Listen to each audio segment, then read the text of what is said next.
The gold rally of 2026 is a trap. The government is not afraid of your gold. They are preparing to take it back. Most people believe buying physical gold is an exit strategy from the system, a hedge against inflation, a shelter from currency collapse.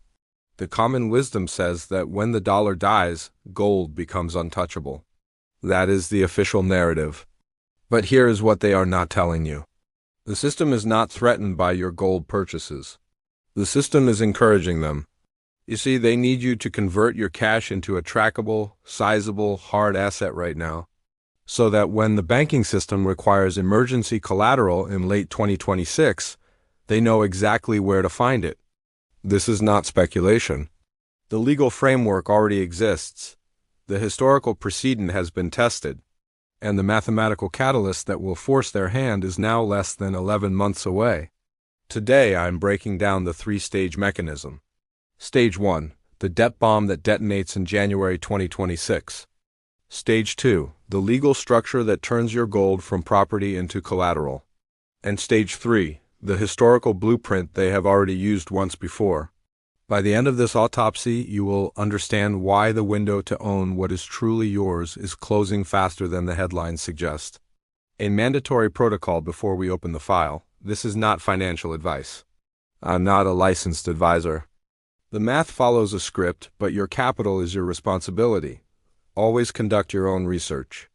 The catalyst is not a war. It is not a political crisis. It is a spreadsheet. Over $1.5 trillion in commercial real estate loans mature by the end of 2026. You see, commercial real estate, office buildings, shopping centers, industrial warehouses, operates on a refinancing cycle. Most loans are structured as 5 to 10-year terms, which means the borrower does not pay off the loan, they refinance it. They roll the debt forward into a new loan at the current interest rate. This system works when two conditions are met. Interest rates stay low, and property values stay stable. Neither condition exists today. Since March of 2022, the Federal Reserve has raised interest rates from 0.25% to over 5%, which means a building that was financed at 3% in 2019 now faces refinancing at 7 or 8%. The monthly payment doubles. Most properties cannot generate enough rental income to cover the new payment. Plus, the property values themselves have collapsed. Remote work gutted demand for office space. E-commerce killed retail foot traffic. The buildings are worth 30 to 40% less than they were when the original loan was issued, which means the bank cannot refinance the loan. Because the collateral is now underwater, the borrower has three options. Inject fresh capital to cover the gap. Sell the building at a loss or default. Most are choosing option 3. You see, the banks have been extending these loans, pushing the maturity dates forward to avoid booking the losses on their balance sheets. They call it extend and pretend, but the maturity wave has a mathematical endpoint. January 2026. That is when the largest concentration of these loans comes due. Over $400 billion in the first quarter alone. The banks will be forced to either refinance at rates the properties cannot support, or foreclose and realize catastrophic losses that wipe out their capital reserves. The data shows that regional banks hold the majority of this exposure, and regional banks do not have the balance sheet depth to a synchronized default event, which means the Federal Reserve and the Treasury will face a choice. Let the banks fail and trigger a deposit run that makes 2008 look like a practice drill, or activate an emergency stabilization protocol. History tells us which option they will choose. If this specific mechanism just clicked for you, or you want to track these forensic timelines as they develop, join the circle by hitting subscribe. We hold ourselves to a different standard here. The maturity wall is the catalyst, the debt bomb that forces the government to act. But even this trillion-dollar crisis is a distraction from the real mechanism hidden in the fine print of a law that was passed 15 years ago, and the legal trap that turns your gold from an asset into their collateral the moment the banks need liquidity. The smoking gun is not a future executive order. It already exists. Title II of the Dodd-Frank Wall Street Reform and Consumer Protection Act, passed in July of 2010. signed into law while the public was still distracted by the aftermath of the 2008 financial crisis.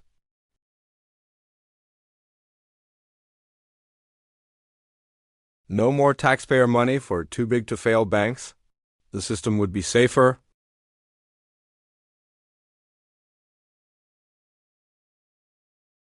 That was the headline.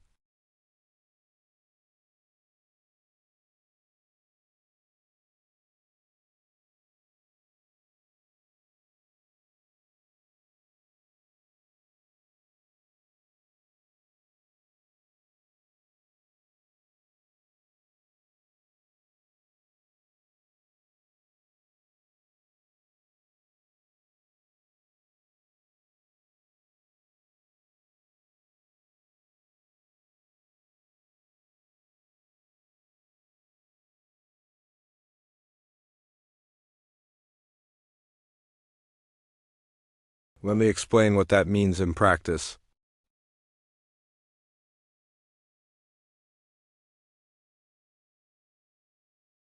But legally, the moment your cash crosses the counter, it becomes the bank's asset.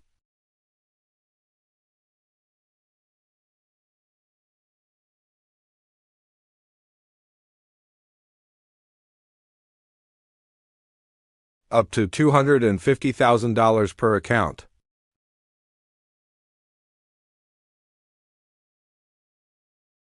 But the orderly liquidation authority changes the hierarchy.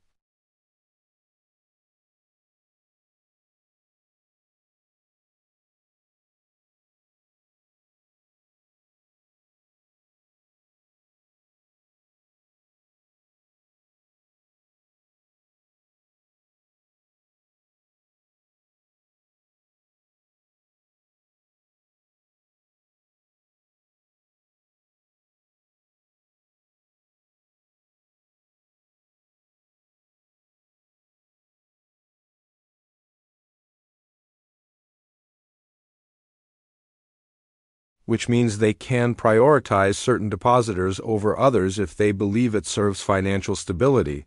The law does not define what systemic stability means. It does not define what similarly situated means.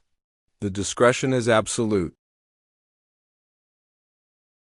It was tested in Cyprus in March of 2013.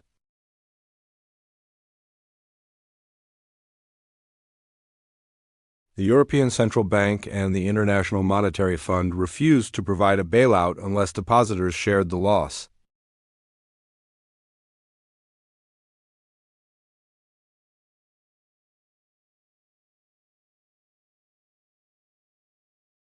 The depositors were not consulted, they were not warned. They woke up on a Monday morning and the money was gone.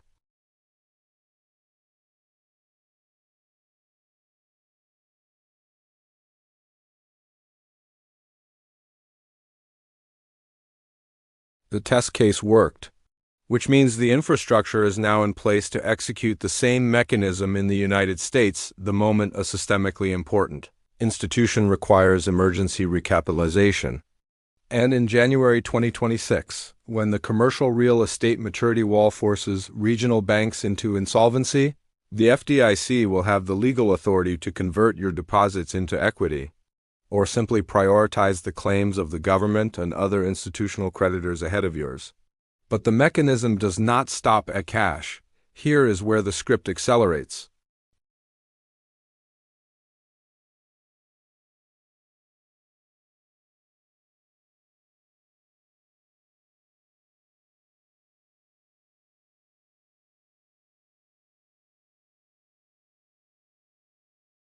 On February 9, 2026, new regulatory frameworks take effect across multiple jurisdictions.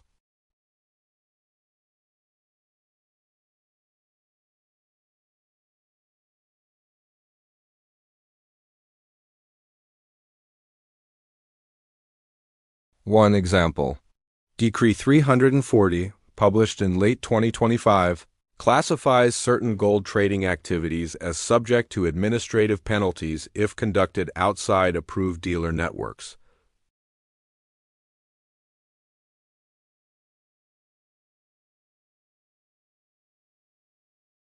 The stated purpose is to combat money laundering and smuggling.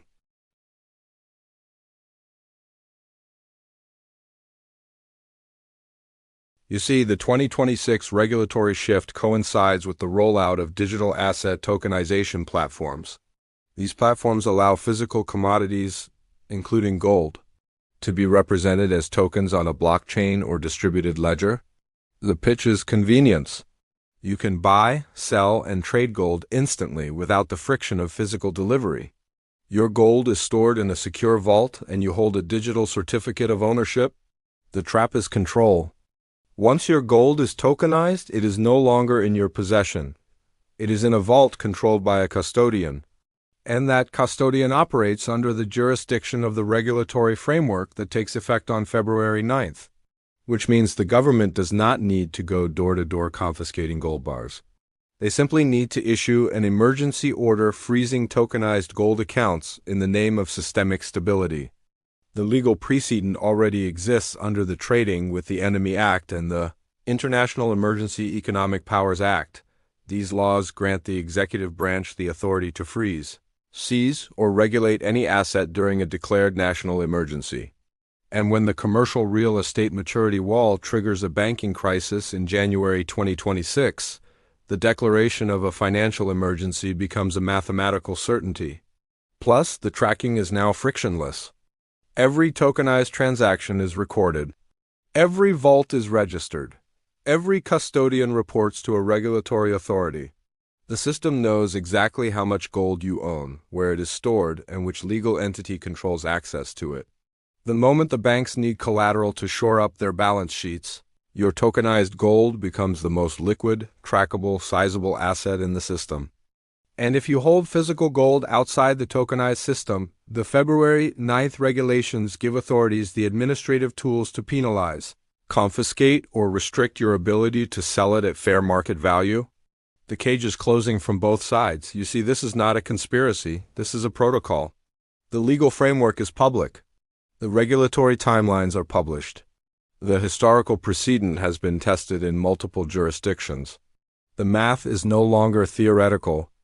The only variable left is whether you recognize the pattern before the window closes, or whether you discover it the same way the Cypriot depositors did on a Monday morning when the system has already activated the mechanism, and your gold is no longer yours. But even this regulatory trap is just the modern iteration of a blueprint that was executed once before in American history, and the parallel is so precise that ignoring it would be a terminal miscalculation. Executive Order 6102.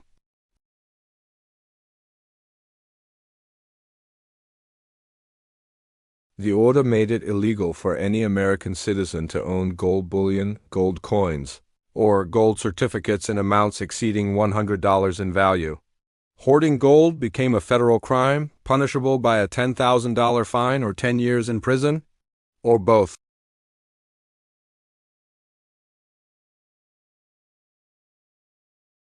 Over 9,000 banks had failed between 1929 and 1933.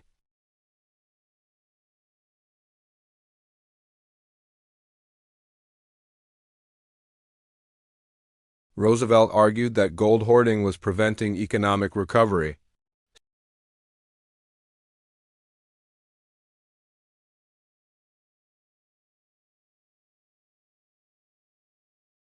The solution was confiscation.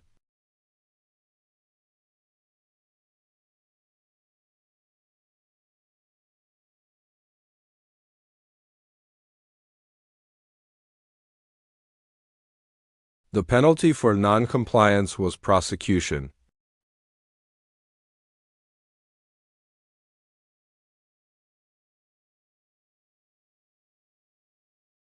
On January 30th, 1934, the Gold Reserve Act set the new official price at $35 per ounce.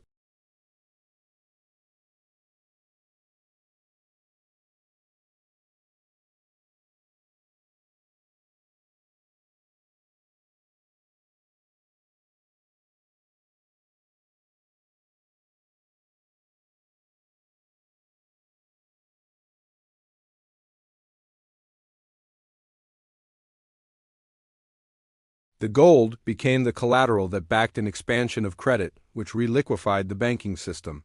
The banks did not need a bailout. They needed collateral. And the fastest way to acquire collateral was to seize the only hard asset that held value outside the failing monetary system, gold. The citizens who surrendered their gold lost 69% of their purchasing power overnight. Not through inflation, through confiscation and revaluation. The parallel to 2026 is exact.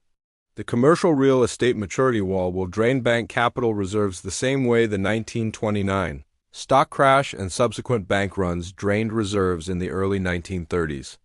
The Federal Reserve will face the same choice. Let the system collapse into deflation and mass insolvency, or execute an emergency recapitalization using a hard asset that holds value outside the existing debt structure.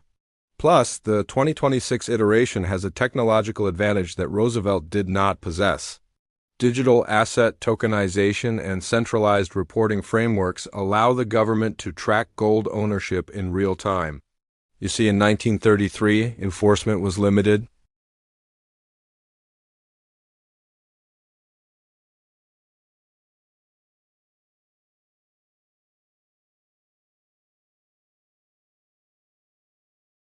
In 2026, enforcement will be instantaneous.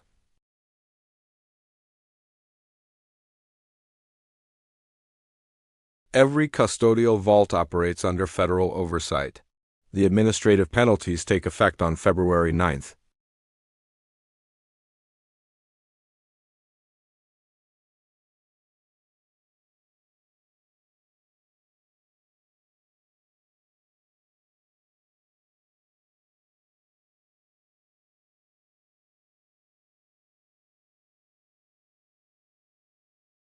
History is not random. It follows a script.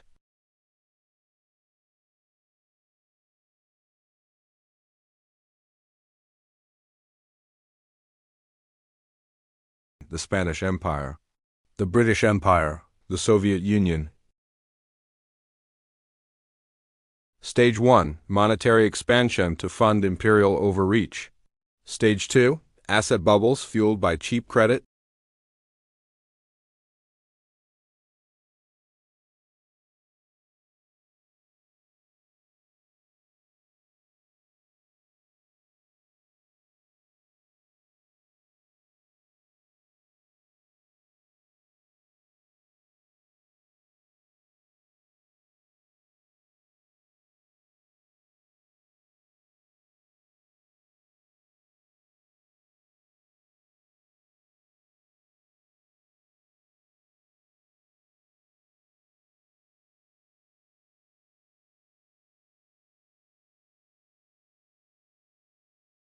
Which means the government now spends more on interest than on defense.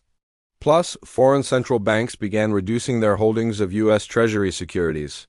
China's holdings dropped from over $1 trillion in 2013 to less than $800 billion by 2024. The petrodollar system, the framework that forced oil exporting nations to hold dollars, eroded as Saudi Arabia, the UAE, and other Gulf states began accepting yuan and other currencies for energy transactions. The dollar's role as the global reserve currency is not a law of nature. It is a function of trust, military enforcement, and structural dependency. And all three pillars are now fracturing. Stage 5 is currency debasement and the loss of reserve status. Stage 6 is the reset. The reset does not mean the end of the United States.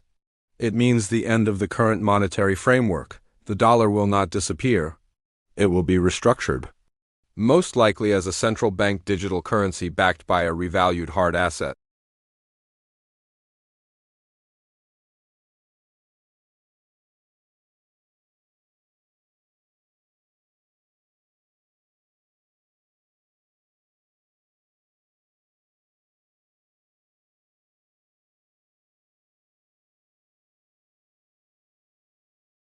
The 1933 playbook provides the template.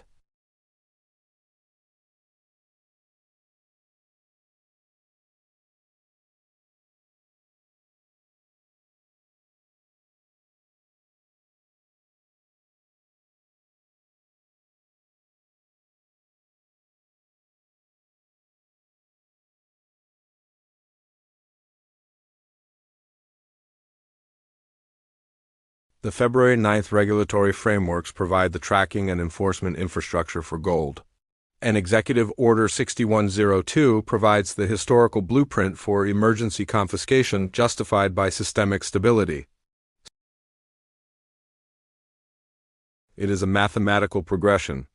The debt cannot be repaid. The currency cannot hold value under continued debasement. And the system cannot survive the 2026 maturity wall without an emergency recapitalization using a hard asset that exists outside the current monetary structure. The pattern has already been written. The only question is whether you recognize it before the final stage activates, or whether you discover it the same way the citizens of 1933 did when the government showed up at the door and demanded you surrender the only asset that could have protected you from what came next.